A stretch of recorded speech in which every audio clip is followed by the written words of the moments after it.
17 familias mexicanas llevan semanas esperando una llamada que no llega, una respuesta que nadie da, un nombre que nadie pronuncia en Washington. Y mientras esperan, el gobierno de Claudia Sheinbaum golpeó la mesa frente a la Organización de las Naciones Unidas, señaló al Servicio de Control de Inmigración y Aduanas de Estados Unidos como responsable directo, y recibió a cambio un sobre devuelto sin abrir. Si quieres entender por qué esta batalla diplomática podría ser la más importante que México ha librado en décadas contra su vecino del norte, suscríbete ahora mismo a este espacio, porque lo que viene a continuación va a cambiar la forma en que ves esta historia. 20 denuncias penales. Una carta formal al Alto Comisionado de Derechos Humanos de la ONU, reuniones cara a cara con el director interino de la agencia y 8 estados de la Unión Americana señalados por nombre. Todo eso en menos de 2 semanas. Pero aquí está el detalle que ningún noticiero está subrayando con suficiente fuerza. 3 testigos que estuvieron presentes en el momento más crítico de este caso siguen detenidos hoy mismo por la misma agencia que están señalando. Y su abogado ya advirtió públicamente que teme que los presionen para firmar su deportación antes de que puedan declarar. Si eso ocurre, la verdad de lo que pasó esa mañana en Houston podría desaparecer para siempre. Esto apenas empieza. El 7 de julio de 2025, en el barrio de Magnolia Park, en Houston, Texas, Lorenzo Salgado Araujo salió de su casa como cualquier mañana de trabajo. 52 años, constructor, dueño de su propio negocio pequeño. 35 años viviendo en Estados Unidos, levantando casas ajenas con sus propias manos, en un país que ese día decidió dispararle. Cerca de las 6:50 de la mañana, 2 vehículos sin ningún logotipo ni insignia visible comenzaron a seguir su camioneta. Minutos después, un agente del Servicio de Control de Inmigración y Aduanas disparó. Lorenzo llegó al hospital y no salió vivo. Y si después de leer eso todavía no estás suscrito a este espacio, hazlo ahora, porque este caso tiene capas que van mucho más allá de lo que cualquier noticiero de televisión te va a contar en 2 minutos. La versión oficial de la agencia fue esta. Lorenzo supuestamente embistió uno de sus vehículos e intentó atropellar a un agente, y el disparo fue en defensa propia. Agregaron algo que después nadie logró explicar del todo. Esa mañana, según ellos, en realidad buscaban a otra persona, que Lorenzo simplemente estaba en el lugar equivocado, a la hora equivocada. El Departamento de Seguridad Nacional llegó incluso a describirlo públicamente como extranjero ilegal, una etiqueta que su familia rechazó de inmediato. Su hijo mayor, Ronaldo, explicó ante las cámaras al día siguiente que Lorenzo estaba en pleno proceso de regularizar su situación migratoria. El trámite de su residencia legal llevaba años en marcha. Estaba prácticamente listo. 35 años pagando con trabajo lo que ningún papel había terminado de reconocer todavía, y la agencia lo presentó como si fuera un forajido desconocido. La Fiscalía de Distrito del Condado de Harris confirmó algo que su familia ya sabía. Lorenzo Salgado Araujo no tenía ningún antecedente penal. Ninguno. Dentro de esa camioneta iban otras 3 personas. Su hermano Víctor Salgado Araujo y sus compañeros de trabajo José Trinidad Rojas y Daniel Tirado Pantoja. Los 3 declararon a través de su abogado Hugo Valderas Ibarra que ningún agente estuvo jamás frente al vehículo, que nadie estuvo en peligro. La frase del abogado no dejó lugar a ambigüedades. La versión del Servicio de Inmigración es simplemente falsa. 2 versiones completamente opuestas, una sola camioneta y un dato que enciende todas las alarmas para quien haya visto antes cómo funcionan estos casos. Los agentes no llevaban cámaras corporales esa mañana. El Departamento de Seguridad Nacional explicó que un cierre de gobierno había interrumpido el financiamiento del equipo. Sin imágenes, sin registro del momento exacto. Solo la palabra de los agentes frente a la palabra de 3 testigos que ahora mismo están bajo custodia de la misma agencia que están señalando. Piénsalo. Y si quieres seguir de cerca todo lo que viene en este caso, este espacio va a estar aquí contándolo. Suscríbete para que no te lo pierdas. El forense del condado de Harris clasificó lo sucedido como homicidio por herida de arma de fuego. Aquí hay algo que vale la pena entender bien, porque se presta a confusión y muchos medios no lo explican con cuidado. Un dictamen forense de homicidio describe la causa y la forma en que alguien murió. No adelanta ningún veredicto penal, no asigna culpa legal. Eso, si llega a ocurrir, todavía está por venir. Pero entonces surge la pregunta que nadie responde con claridad. ¿Quién investiga a un agente federal que dispara dentro de suelo estadounidense? Los Rangers de Texas se deslindaron desde el principio. La investigación quedó en manos del FBI, la misma agencia federal que depende del mismo gobierno al que pertenece la institución que está siendo señalada. La corporación que investiga y la corporación bajo investigación responden a la misma cadena de mando en Washington. Eso, mis amigos, es exactamente el tipo de detalle que convierte un caso doloroso en un problema institucional de fondo. Y el caso de Lorenzo, según la agencia AP, es por lo menos el octavo registrado durante la campaña migratoria de la segunda administración de Donald Trump. 8. Solo los que están documentados. Cientos de personas marcharon por las calles de Houston los días siguientes. Una representante demócrata en el Congreso estadounidense encabezó una conferencia de prensa exigiendo respuestas. El alcalde John Whitmire pidió una investigación transparente e independiente y aclaró algo que no se puede pasar por alto. La policía local de Houston no participó en el operativo. Fue una acción exclusivamente federal. Nadie de la ciudad. Solo agentes de la agencia, sin cámaras, sin testigos libres, con una versión oficial que 3 sobrevivientes contradicen punto por punto. Y ahora, esos 3 sobrevivientes siguen detenidos. Eso todavía no es lo peor que vas a escuchar esta noche. Detrás de Lorenzo hay 16 nombres más.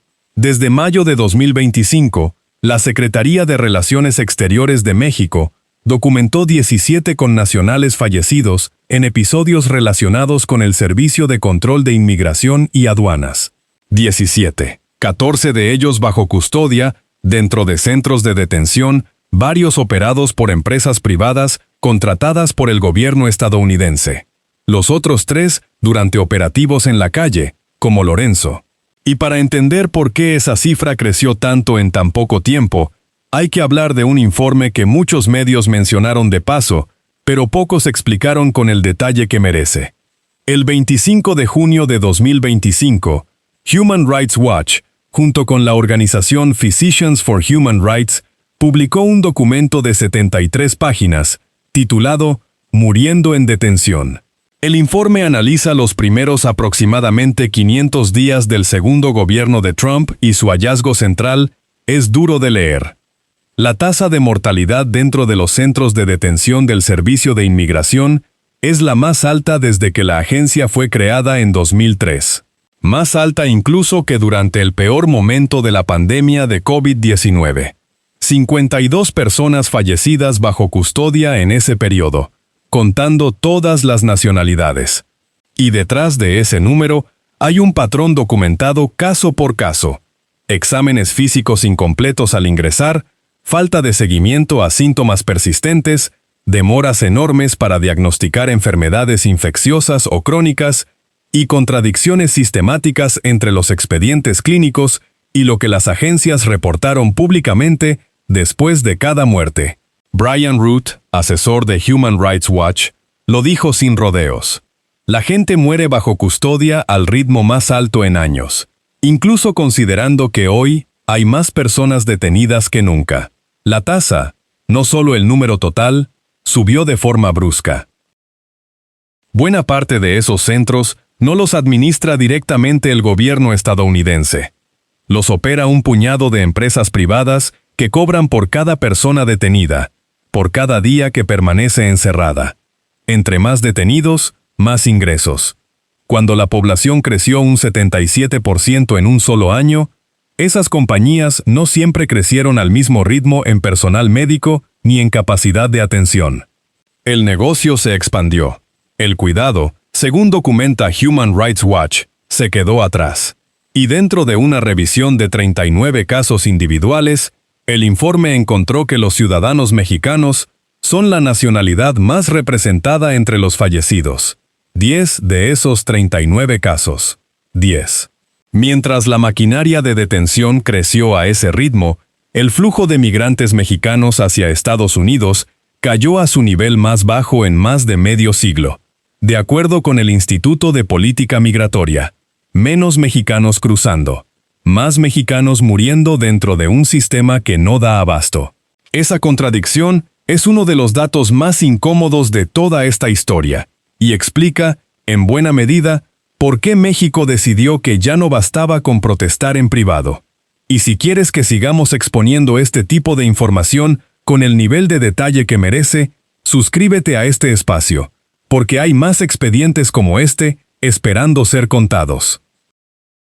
El 8 de julio, un día después de lo ocurrido con Lorenzo, Claudia Sheinbaum habló por primera vez del tema en su conferencia matutina y anunció que preparaban medidas jurídicas más importantes. Ese mismo día, la familia de Lorenzo dio su propia conferencia con los 3 hijos, sosteniendo la fotografía de su padre frente a las cámaras, exigiendo una investigación independiente. Al día siguiente, el 9 de julio, Sheinbaum formalizó la estrategia jurídica y diplomática para los 17 casos y los calificó con palabras exactas de absolutamente inaceptables. Dijo que la mayoría de las víctimas tenían como único delito trabajar de manera honesta. 4 días después, el 13 de julio, llamó a todos los partidos políticos y a la sociedad mexicana completa a mostrarse solidarios con los connacionales, porque el tema, según sus propias palabras, era asunto de todos los mexicanos. Ese mismo 13 de julio, el embajador de México en Estados Unidos, Roberto Laeri, presentó 20 denuncias formales en las jurisdicciones exactas donde habían ocurrido los 17 casos. 8 denuncias ante fiscalías estatales, 12 ante instancias de condado. 8 estados señalados directamente: Arizona, California, Florida, Georgia, Illinois, Luisiana, Missouri y Texas.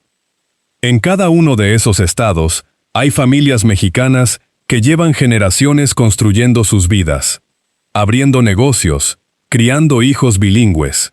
Y en cada uno hay un expediente con un nombre distinto al de Lorenzo, pero con el mismo desenlace. Alguien que salió de casa una mañana y ya no volvió. ¿Cuántos nombres más tiene que tener esa lista antes de que alguien responda? El 14 de julio, en menos de 24 horas, ocurrieron 3 movimientos casi simultáneos que cambiaron la dimensión del conflicto. Primero, la Embajada de México trasladó a través del Departamento de Estado la denuncia de la Fiscalía General de la República sobre los 17 casos directamente al Departamento de Justicia estadounidense. Segundo, el canciller Roberto Velasco Álvarez envió una carta al Alto Comisionado de la ONU para los Derechos Humanos, Volker Turk, pidiéndole 3 cosas concretas: que recabara información sobre las condiciones en los centros de detención, que evaluara si esas condiciones eran compatibles con los tratados de derechos humanos que Estados Unidos ya había firmado, y que emitiera recomendaciones. El Alto Comisionado no puede imponer sanciones ni anular una política migratoria, pero sí puede hacer algo que ningún tribunal local puede quitarle: publicar un informe con el peso institucional de las Naciones Unidas detrás. Un documento así activa relatores especiales, presiona a otros gobiernos a sumarse y queda como referencia obligada cada vez que algún organismo internacional revise el historial de derechos humanos de Estados Unidos. Ningún gobierno enfrenta consecuencias penales por eso, pero pocos gobiernos quieren cargar durante años con esa mancha frente a la comunidad internacional. Tercero, y este fue el movimiento que más ruido generó, México envió cartas de cese y desistimiento a los centros de detención operados por empresas privadas, apoyándose en la Convención de Viena sobre Relaciones Consulares, un tratado que Estados Unidos también firmó y que obliga a garantizar el acceso consular a los connacionales detenidos. Era el primer paso hacia posibles demandas civiles directas contra esas compañías, algo mucho más difícil de bloquear que una carta diplomática. Entre el 13 y el 19 de julio, el embajador Laeri se reunió directamente con funcionarios del Departamento de Seguridad Nacional y con David Venturella, director interino del Servicio de Inmigración, para plantearles de frente las condiciones dentro de los centros privados y buscar mecanismos que impidieran que la lista de 17 siguiera creciendo. El 17 de julio, la Cámara de Diputados mexicana se sumó formalmente a la petición ante la ONU. Ricardo Monreal, coordinador de Morena y presidente de la Junta de Coordinación Política, encabezó ese respaldo. Por primera vez en este caso, el reclamo salía también de San Lázaro, con representantes de distintas bancadas respaldando la misma exigencia frente a un organismo internacional. Ya no era solo el Poder Ejecutivo, era el Estado mexicano completo empujando en la misma dirección. Hasta aquí, todo parecía avanzar. Pero lo que ocurrió después fue un golpe que nadie esperaba. Y aquí es donde esta historia se pone verdaderamente oscura. Estados Unidos devolvió las cartas de México sin abrirlas. Fue Michael Kosak, subsecretario de Estado interino para Asuntos del Hemisferio Occidental, quien se encargó personalmente de entregarle de vuelta los documentos al embajador Laeri en una reunión en Washington. Ese mismo día, en la red social X, Kosak acusó a México de querer dirigir las acciones de personal del gobierno estadounidense que opera en su propio territorio soberano, y le recomendó al embajador expresar sus inquietudes por los canales diplomáticos habituales. Con esa frase, Kosak convirtió un proceso discreto en un choque público entre dos gobiernos. Kosak no es un funcionario improvisado. 40 años dentro del Servicio Exterior de Estados Unidos. Embajador en Bielorrusia, jefe de la sección de intereses de Washington en La Habana, durante los años en que los dos países ni siquiera se hablaban formalmente. Desde septiembre de 2019 coordina toda la política de Estados Unidos hacia América Latina y el Caribe. Uno de los diplomáticos con más experiencia y más poder real en la relación entre Washington y la región. Y decidió usar ese poder para cerrarle la puerta en la cara a México con un sobre devuelto. Amigas y amigos, esto es exactamente la clase de maniobra que este espacio va a seguir documentando semana a semana. Suscríbete ahora si no quieres que el próximo capítulo te tome desprevenido. Pero aquí hay un detalle que Kosak escogió pasar por alto públicamente y que muchos medios no explicaron con suficiente claridad. Las cartas de cese y desistimiento no iban dirigidas al gobierno de Estados Unidos, ni pretendían dar órdenes a ningún agente federal. Iban dirigidas específicamente a la empresa privada que opera el Centro de Detención de Adelanto en California. Se apoyaban en la Convención de Viena, un tratado que ambos países ya habían aceptado décadas atrás. México no le decía al Servicio de Inmigración cómo hacer su trabajo. Le exigía a una compañía privada que respetara un acuerdo internacional preexistente. La diferencia entre esas dos cosas es exactamente lo que Kosak decidió ignorar cuando devolvió los sobres. Y esa decisión de ignorarlo deja una pregunta abierta que todavía no tiene respuesta. ¿Por qué un funcionario con 40 años de experiencia diplomática trata de manera idéntica una carta dirigida a una empresa privada y una carta dirigida a un gobierno soberano, a menos que el objetivo sea simplemente cerrar el caso antes de que llegue a un tribunal civil donde el gobierno estadounidense ya no puede controlarlo? Eso no borra el dolor de 17 familias. No le devuelve a los hijos de Lorenzo a su padre. No garantiza todavía que exista un juicio, una condena o una disculpa formal. Pero garantiza algo que durante demasiado tiempo no existió: que estos casos tienen nombre, tienen expediente y tienen a un gobierno completo empujando para que no desaparezcan. La ONU no ha respondido. El Departamento de Justicia sigue en silencio. Y Víctor, José Trinidad y Daniel siguen esperando bajo custodia la oportunidad de contar lo que vieron esa mañana de martes en Magnolia Park. La pelea sigue abierta, y este espacio la va a seguir contando paso a paso, denuncia por denuncia, hasta que sepamos si México consigue la justicia que lleva meses exigiendo. Si llegaste hasta aquí, ya sé que esto te importa tanto como a nosotros. Suscríbete ahora para que ningún capítulo de esta historia te pase de largo, porque lo que viene en las próximas semanas puede definir si el caso de Lorenzo termina siendo un parteaguas o si alguien en Washington logra que se olvide para siempre.